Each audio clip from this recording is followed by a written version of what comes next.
এই সরকার তো দিবে কার, আপনি পাইবেন কয়শো টাকা।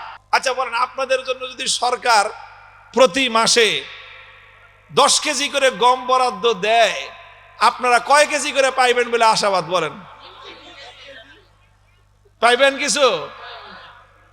আপনাদেরকে যে ফ্যামিলি কার্ড যদি কেউ দেয়, দিবে, আপনাদেরকে মনে করে রেশনের কার্ড দিল, এই সরকার তো দিবে কার্ড, আপনি পাইবেন কয়শো টাকা। এই দেশে আচ্ছা বলেন তো, আপনার বুকে হাত দিয়ে কত পার্সেন্ট মানুষ সরকারি অফিস আদালতে গিয়ে ঘুষ ছাড়া, কোনো টাকা পয়সা দেওয়া ছাড়া মাগনায় সরকারি সার্ভিস পান? কত পার্সেন্ট মানুষ পান আছেন বলেন, হাত উঠাবেন।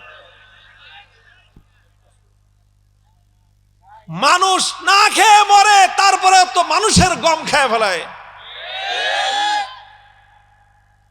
ব্রিজ কালভার্ট বানাবে, রডের বদলে বাঁশ দিয়ে বসে থাকে।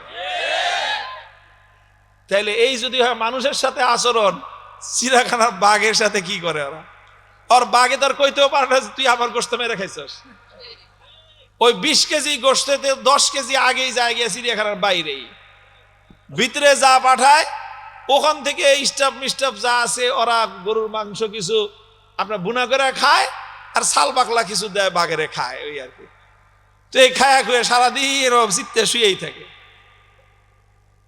এরপরে এই বাঘরে যদি কেউ খোঁচা মারেন, তাহলে দেখেন বাঘের তাকাইলে আপনার কলজে পানি শুকিয়ে যাবে।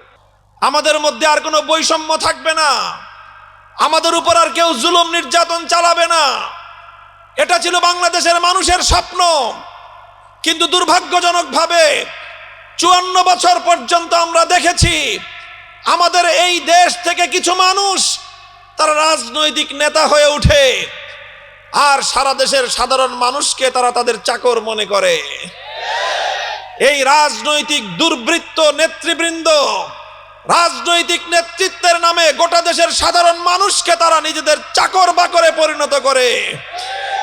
যেই আচরণ করত আমাদের সাথে ব্রিটিশের লাল বেনিয়ারা, যেই আচরণ করত আমাদের সাথে পশ্চিমবঙ্গের দাদাবাবুরা, যেই আচরণ করত আমাদের সাথে পশ্চিম পাকিস্তানের খান পাঠানরা, দল স্বৈরাচারী জালিম অত্যাচারী শাসক বর্গ বাংলার 18 কোটি মানুষের সঙ্গে গাদ্দারি আর বিশ্বাসঘাতকতা করেছে।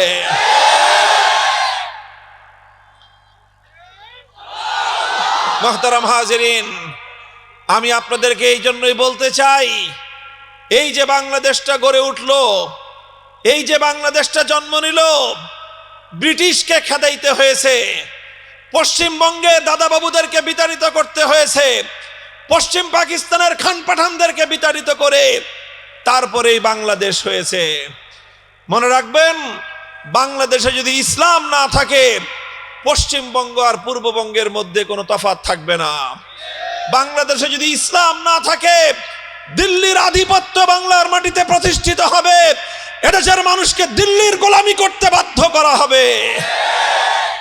এই জন্যই 24 জুলাই বিপ্লবের সময় বাংলাদেশের দামাল সন্তানেরা লড়াই করেছে আধিপত্যবাদের বিরুদ্ধে। প্রত্যেকটা শহরে শহরে, প্রত্যেকটা জনপদে স্কুলের ছেলেরা, কলেজের ছেলেরা, ইউনিভার্সিটির স্টুডেন্ট ছাত্ররা, মাদ্রাসার ছাত্ররা সব একসাথে হয়ে স্লোগান তুলেছিল, দিল্লি না ঢাকা। কথা বলেন ঠিক না বেঠিক? দিল্লি না ঢাকা, এই কথার অর্থ কি?